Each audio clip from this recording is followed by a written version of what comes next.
Салам достор, биз саякатыбызды улантабыз. Бүгүн Ош облусундагы Кара Суу шаарынын номер 17 Турсунов атындагы мектебине барабыз.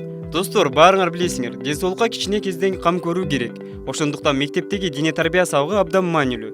Турсунов атындагы мектептин балдары дайыма дене тарбия сабагында машыгышат, ары бери чуркап футбол ойношот. Бирок мектептин спорт таянтчасы тегиз эмес, таштак. Окуучулар чуркап баратып түртүшүп, жыгылып кетиши мүмкүн. Айрым окуучулар башка мектептин спорт таянтчасына да барып турушат. Кээде алар барганда тиги мектептин окуучулары менен чырдаша кетишет. Демек, мектептин спорт таянтчасын ремонттоого каражат табуу керек. Кара Суу шаарынын жаш лидерлери бул көйгөйдү чечүү үчүн айла издей башташты. Жакында спорт аянтчаны каржылоо аркылуу ремонттоо пландалууда. Эми ал аянтчада мектептер аралык достук мелдештер да өткөрүлөт.